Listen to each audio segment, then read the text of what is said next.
kita bisa mempelajarinya setelah dikonsultasikan dengan narasumber kita Bapak Said yang siap akan membaca karakter anak-anak. Pemirsa sekalian, jadi langsung saja silakan telepon di 0541 737 005. Dan di studio juga ada psikolog kita Ibu Diana yang siap juga untuk menjawab pertanyaan dari pemirsa.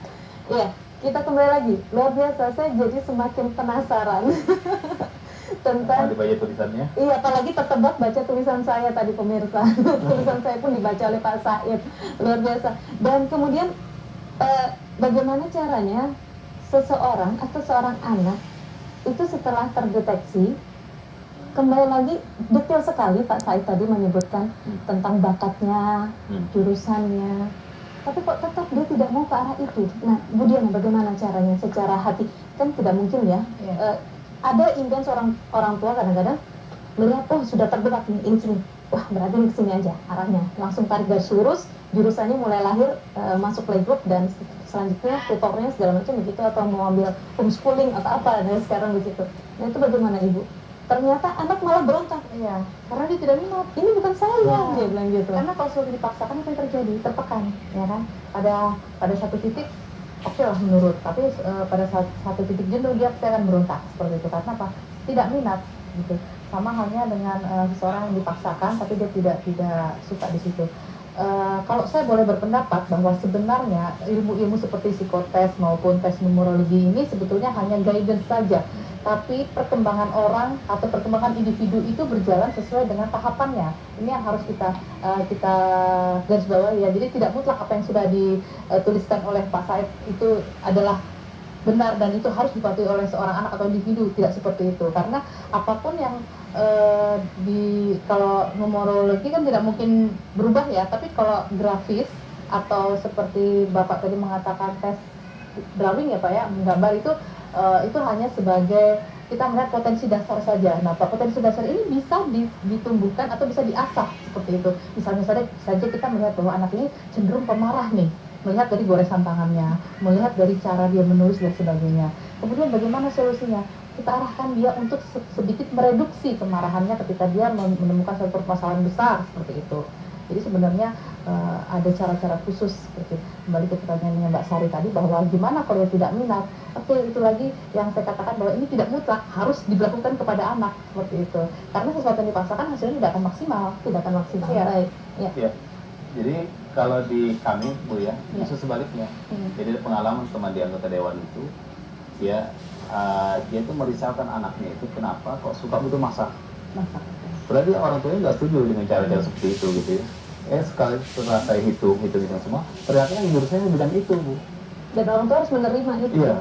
Oh, dia bilang pantesan Pak Said, dia bilang gitu. Kenapa kok anak saya sekarang suka masak tuh gitu kan? Kalau ada kursus atau apa gitu, pelatih dia pasti ikut. Sampai ke Jakarta sana dia bilang, ternyata memang unsur elemennya itu dia elemen api. Ya memang cocok di bidang itu gitu. Kemudian dari riset yang sudah Bapak Said lakukan, lebih banyak akurasi yang memang saya tidak melakukan riset, tapi penemuan oleh Profesor Oliver Tan PhD dari Malaysia itu sudah melakukan riset itu kurang lebih 12 tahun. Dan persoalan angkanya hanya sekitar tadi itu, angka 1 sampai 9. Karena hitungan numerologi ini adalah hitungan Pitagoras itu, dia tidak pakai hitungan puluhan. Jadi dia gitu, kalau misalnya tadi misalnya 10, 1, 19 jadi 1 begitu. Nah, jadi 1 sampai 9 ya. Jadi yang di 19 tadi menjadi 20. Oh, 1.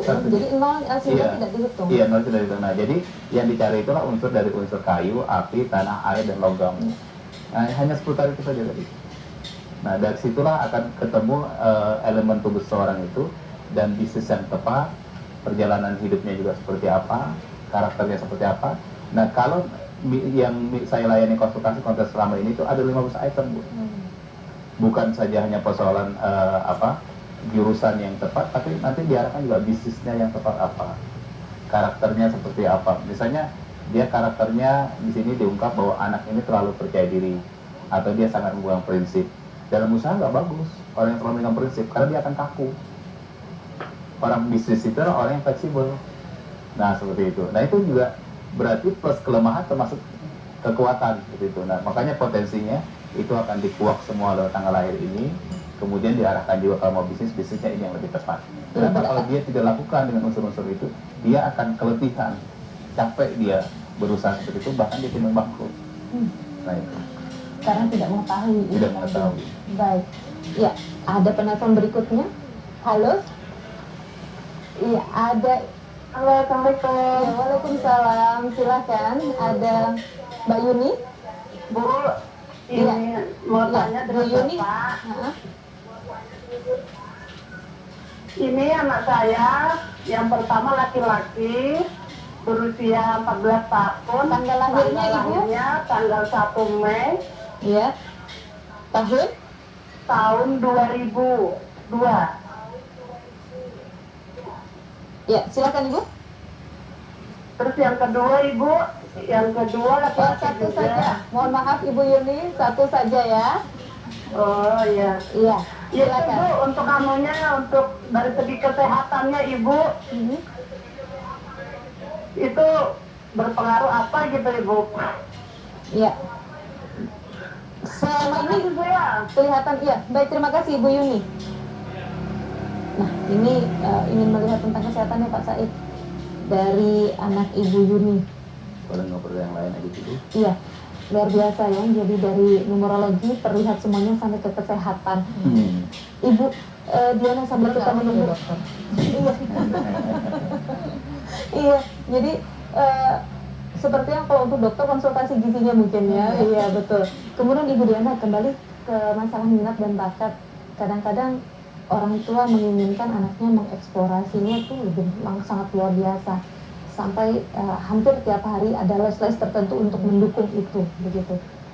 Itu bagaimana caranya untuk mengendalikan itu? Kira-kira itu mendukung minat dan bakat si anak, atau memang ada juga yang mengatakan bahwa itu memang keinginan anaknya sendiri? Nah, itu bagaimana?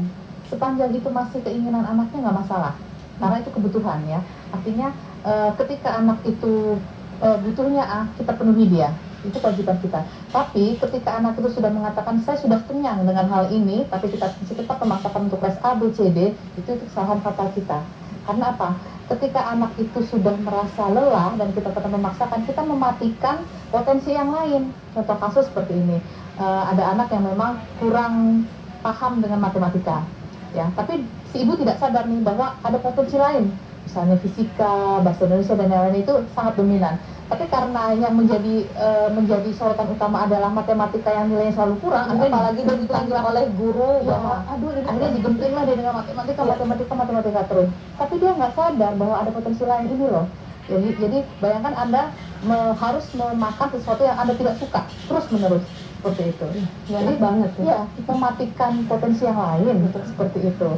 Ya, kembali lagi sih sebenarnya tujuan utama kita menyekolahkan anak itu untuk apa? Kalau untuk pintar dalam satu hal saja ya udah nggak usah sekolah yang lain, leskan aja matematika seumur hidup, seperti itu. Tapi kan tujuan kita menyekolahkan anak itu kan beda-beda ya. Lain maksud saya banyak hal yang bisa dikembangkan, tidak hanya satu hal Baik. saja. Pak Sahid senyum-senyum ini. Sudah dapat tebakannya. Kalau tadi kita melihat ada api 2 kali, ada kayu, kemudian juga air. Kalau yang 2002 ini apa ini Pak Ya, si unsurnya? anak ini dengan tanggal lahir tanggal 1 bulan 5 2002 itu unsurnya logam. Logam. Nah, elemen 1 itu anak ini mandiri dan punya jiwa pemimpin. Luar Dia biasa. karakternya mandiri dan punya jiwa pemimpin. Kalau diasah terus, ya akan luar biasa. Kemudian jurusan yang tepat itu, profesi yang tepat itu malah bagus, dokter. Ya, jurusan dokter. Kemudian dokter gigi, farmasi, dosen, guru, administrator, sekretaris, penerbit, pustakawan, herbalis, boleh juga jadi mubalik, pendeta, pastor, biksu, biksuni, floris, dan artis juga. Yang unsurnya seperti itu. Nah, kemudian terkait dengan penyakit, Kesehatan, ya ya. kesehatannya, si anak ini itu dari 5 unsur itu yang tidak ada di dalam elemen tubuhnya adalah unsur api. Jadi unsur logam itu paru-paru tidak ada masalah, kemudian unsur kayu itu lever tidak ada masalah, tanah, lambung, limpa dan lambung tidak ada masalah, air itu ginjal tidak ada masalah. Yang bermasalah itu di unsur api. Apa itu Pak? Ya, api itu adalah unsur di mana berkaitan dengan masalah-masalah jantung. Ke jantung. Ya, jadi bisa jadi dia bermasalah dengan insomnia, kegelisahan atau pelupa, bisa juga girang yang berlebihan, atau kelainan bicara, depresi ketika sendirian, dan sakit daerah dada, sulit tidur, sering ngantuk, keringat berlebih, diare, dan cenderung stroke. Nah, jadi itu unsur-unsurnya, Bu. Jadi kalau orang tua misalnya, yang kami sering itu, jadi unsur-unsur yang hal-hal yang saya sebutkan tadi itu, Pak. Ketika misalnya dari logam, kayu, tanah, air itu ada semua, berarti di unsur api yang tidak ada, nah itu dia penyakit seperti itu. Tapi kalau yang nanti ternyata di situ ada dua unsur yang tidak ada, berarti dia akan cenderung Bu, jadi penyakit lebih dari satu penyakit gitu, Bu. Nah, itu depresi. Kompleksi ya. Baik. Ya, seperti itu. Ya, Bu Diana, ternyata unsur api tidak ada di anak Bu Yuni tadi ya, padahal kecenderungannya untuk menjadi dokter. Nah, itu luar biasa. Bagaimana Ibu untuk mengantisipasi untuk Ibu Yuni supaya anaknya ini dominan penyakitnya ke arah sana itu bisa. Kalau saran saya mau jadi dokter ya ibu-ibu Yuni harus kuat-kuat menabung. Ya, sebagai perencanaan keuangan kan harus siapkan itu. Iya, tapi karena tadi fokusnya Bu Yuni adalah kesehatan.